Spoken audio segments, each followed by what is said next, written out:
Hello sweet lovely family, welcome and welcome back to my YouTube channel. My name is Ruth. Guys, it's been forever since I uploaded a video. It's been like 6 months, I guess.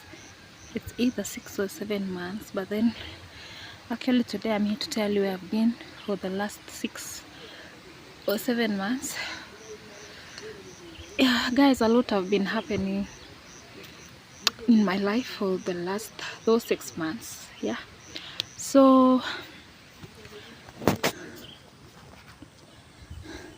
guys, my mom has been sick. Actually my mother has been sick, and I don't know if this is the right day to tell you that my mom has been sick for those, I think it's been like 4 months, I guess. Yeah, she started like she used to get sick. We take her to a dispensary and bring her back home. Yeah, she would get injected and given some medication, and she would come home and everything was fine. And then there was this time that my sister told us, like, my sister wanted her mom to visit her. Yeah, so for more medication, because she wanted to get to know what actually is wrong with mom. Yeah, so she took her with her, and she took mom with her, and yeah, she went there, and she was taken to a particular hospital for some more medication. And after that,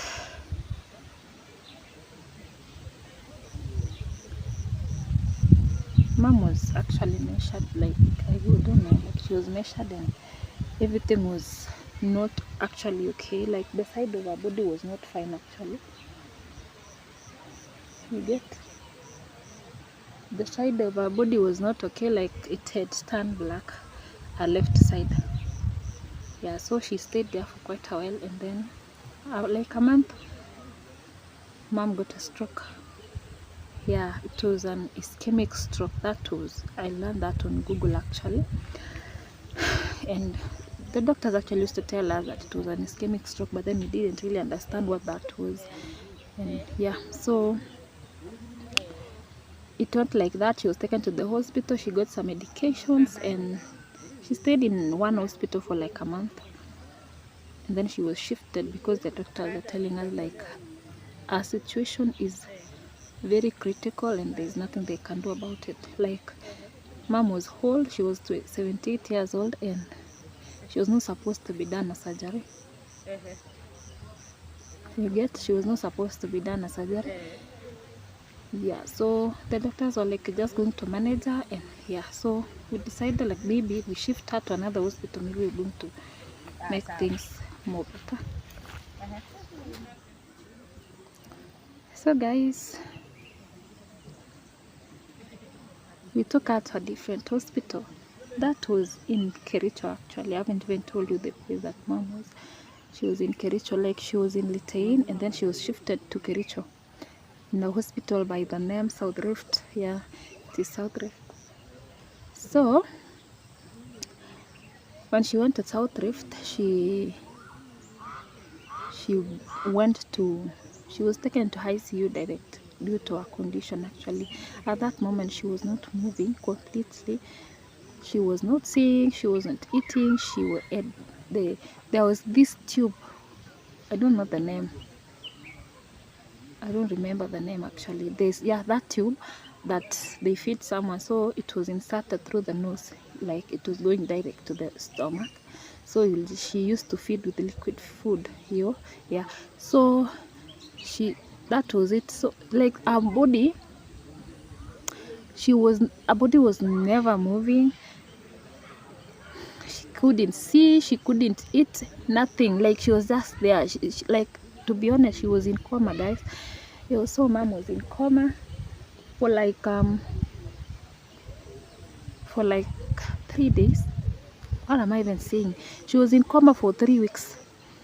Yeah, she was in ICU. We would go just see her, and then in ICU we'll just go and see someone like for 2 minutes and you're out, like that place, and only 2 people were needed to go in there. Yeah, so we stayed there for like those 3 weeks, and then she was shifted to the, actually I haven't told you something. When she was in the ICU, the doctors were saying like her brain, was it her right brain?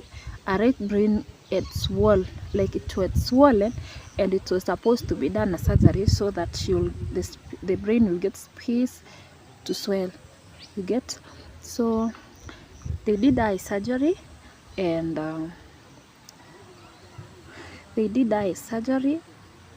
yeah, I think that is even the part of it, like it made us stay a lot in the ICU, but then that surgery made things more better, guys. It was, yeah. So she stayed there for those 3 weeks. She was done surgery, and then she was also, like they told us, like her kidneys and her lungs, it failed. So they gave her the lungs medication, and then for the kidneys they did dialysis. Yeah, they did dialysis for 3 weeks. What am I saying? For 3 days. They did dialysis for 3 days, and it was perfect. So she started, everything was okay, everything was fine, and then now she was shifted, like everything was actually fine. She could talk, she could do everything on her own. So she was shifted to the ward now. Yeah, she was shifted to the ward, and she stayed in the ward for like a week, and she was discharged. But then due to lack of money, because the bill was so high, we couldn't manage to bring her home. The hospital wanted 1.6 million Kenyan money. Yeah, actually we had taken mom to a private hospital because we thought that maybe in private hospital she was going to get perfect medication compared to public hospital. And then for the SHA had just paid us 260 Kenyan money out of 1.6 M. So the rest of the money was up to us. And then we had paid 400. So the remaining bill was 1M. So they were trying to get the money as I was in the hospital taking care of mom. So my brothers and my sisters were doing everything actually to get the money. So they did everything possible. But then when they just got the money,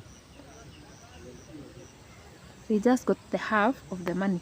So they came to the hospital, they talked to them, and they were like, no, you can't take the patient until you pay 80%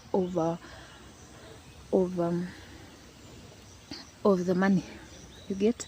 So it was like we have some money, and then there is some documents that they brought, some property documents that they brought. Yeah, so but then it was not enough to get to 80% of the money. So they told us they were going to give us like a few weeks for us to get the money, and then we're going to take mom home. So guys, my family went back home still to look for money, and I still remained in the hospital with mom. So on the process, still staying at the hospital, mom got sick again. She was the doctors came, and they found out that her heart was actually failing. Like her heart was swollen, and you know, the part that stroke got her was the left side. So I think this stroke had also got into the heart. So her heart was swelling, and then like the entire body, all through, from the arm, the breast, the chest, the stomach, the leg, all through it was swollen. So when the doctor came, they found out that our blood was not pumped properly as the way it's supposed to be pumped. Like our blood was pumping 15%, and a normal person's blood should be pumping 55%. You get? So that was so low, like it was so low. So guys, at that moment, I had to call my entire family to come and see Ma, because the situation there was even worse. She couldn't eat. Like when she was in the ward, she had started eating, but then there's these days, it was like 4 days, she did not eat a thing. Like she didn't even want the smell of the food. It was horrible, you guys. It was so bad. So I used to tell the doctors, they brought the medication to boost the appetite, but then it never worked.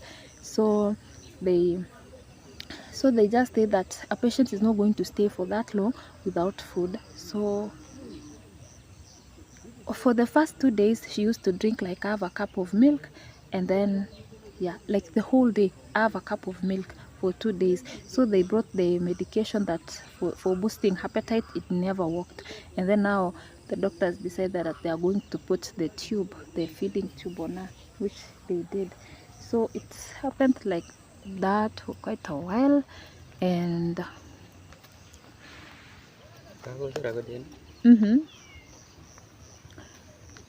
for quite a while, and it happened like that for quite a while, and now that is when she started getting sick.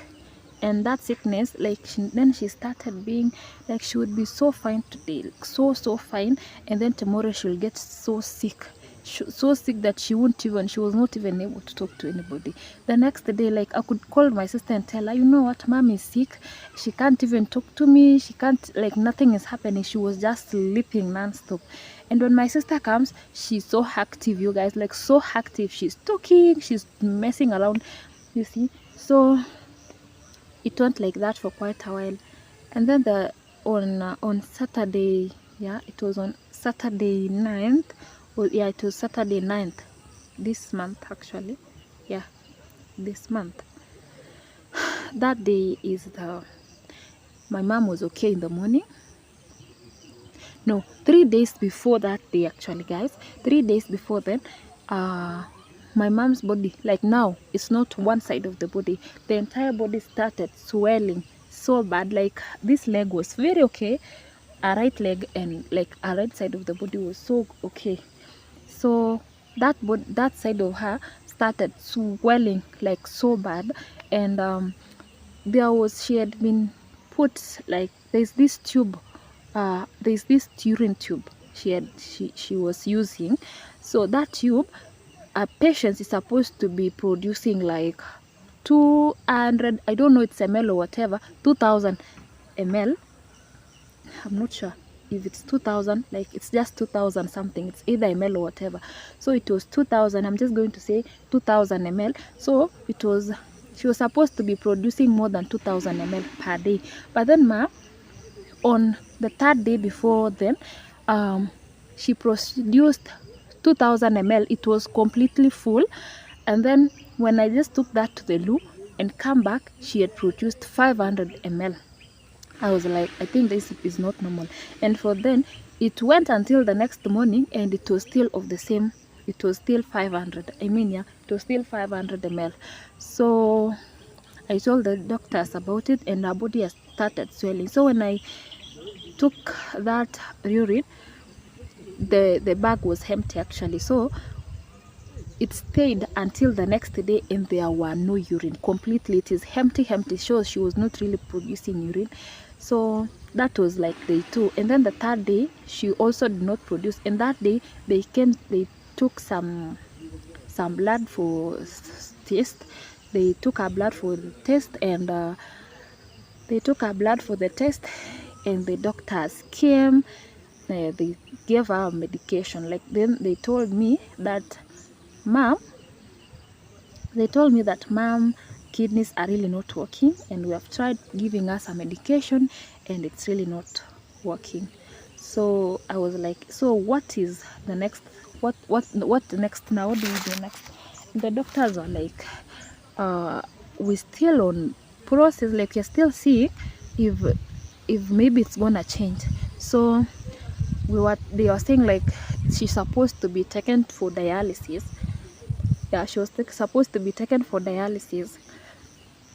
So guys, that day the doctors came, like a lot of them, a lot of doctors came. They were coming, checking I chased and then she was having she wasn't really breathing properly. Like she was breathing so weird. Her voice was, she was making voices when she was breathing, you get. So that day,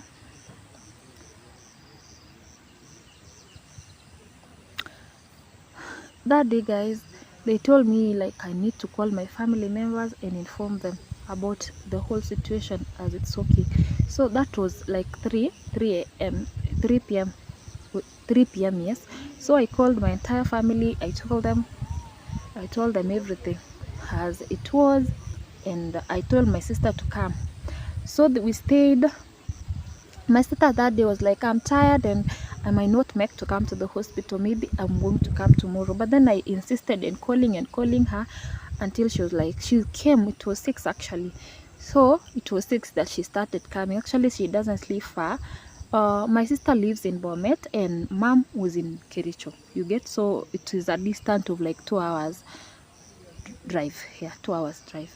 So we were there, and so the doctor told me that I should call my family and inform them that mom is supposed to be taken to ICU and it's urgent, like she needs to go to ICU like right now. So the doctor came, which I first called my family, and then another doctor came and told me that mom's body is full of water. Actually, yeah, it was full of water, and her body is full of water, and she needs to be done dialysis, and the dialysis is supposed to be done in ICU, and before going to ICU we're supposed to pay 100,000 Kenyan money. Yeah, 100,000 Kenyan money, 100,000 Kenyan money, which we had know that we didn't have that kind of money. Like it's night and there's no money, you guys. So on that process, on the process, I also called my family and informed them. In some few minutes, my sister, she was there. That was like 9, like it was 9:40 at night.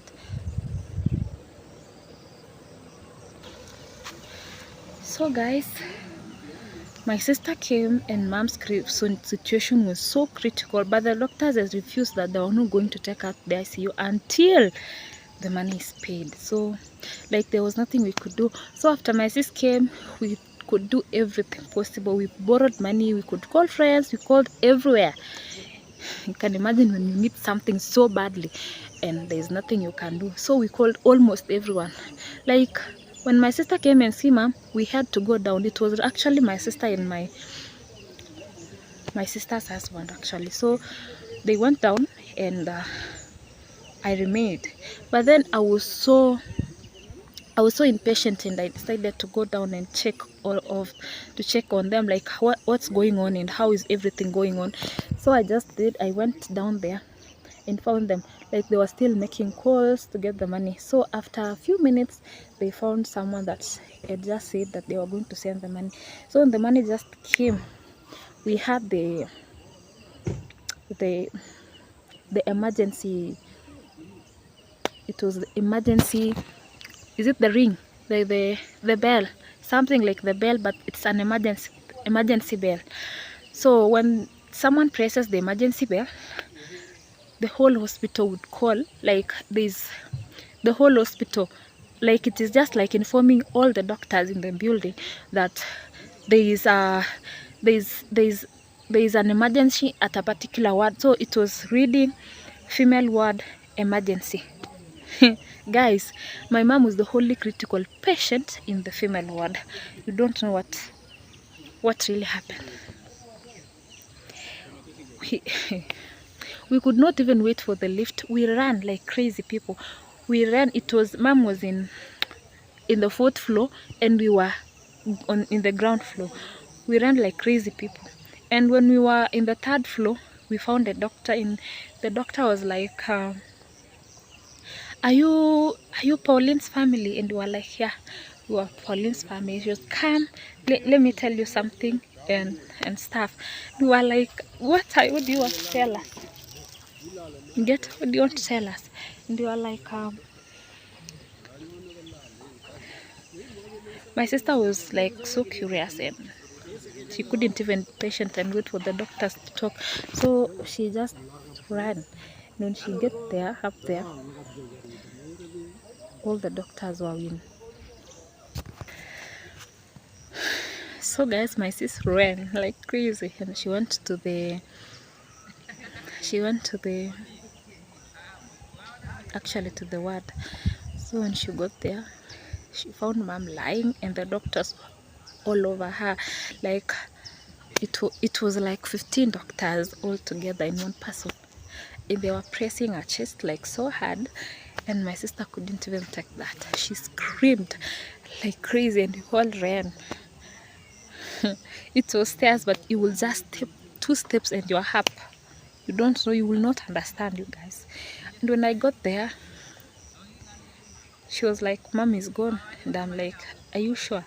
But then the doctors were there with the entire machines and everything, and we just had to.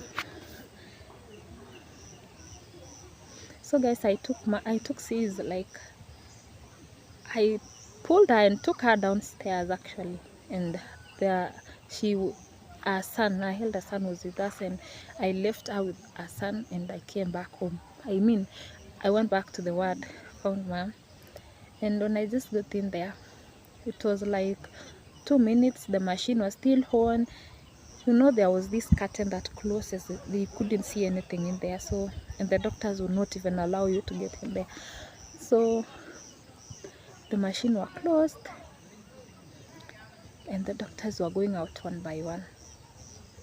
You know what that means? They went out one by one, and no one was even talking to us, guys, and they just went out.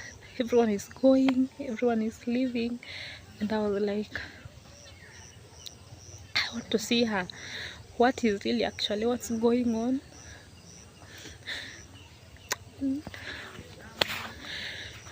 Guys, that's how I lost my mom. My whole life, my entire everything, I lost her.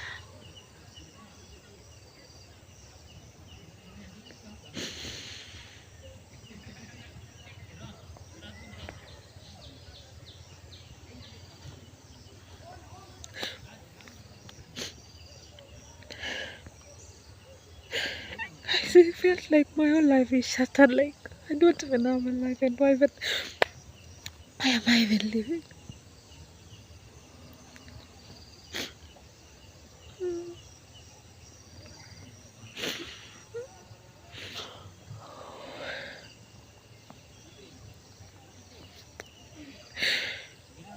I don't know what I felt on that day, guys.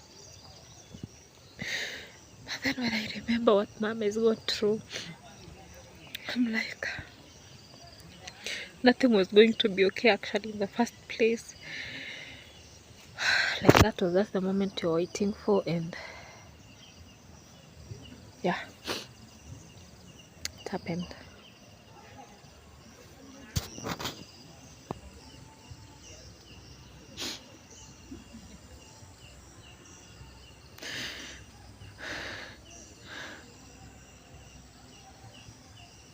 So guys, that's how I lost mom. And right now we are preparing for a burial. Actually, it's been a weekend. We are trying to do everything. The preparation is going on. Yeah, right now there are people at home. I don't know if you can see. There's someone that just came right now. Yeah, there's a lot of people who I just decided to come out here and tell you guys what actually has been happening in my life. I feel like I really don't have a life anymore, guys, because she was everything to me. She was my only parent. Mom and dad had passed long ago, and mom was all I had, and my brothers. She was so close to me, guys.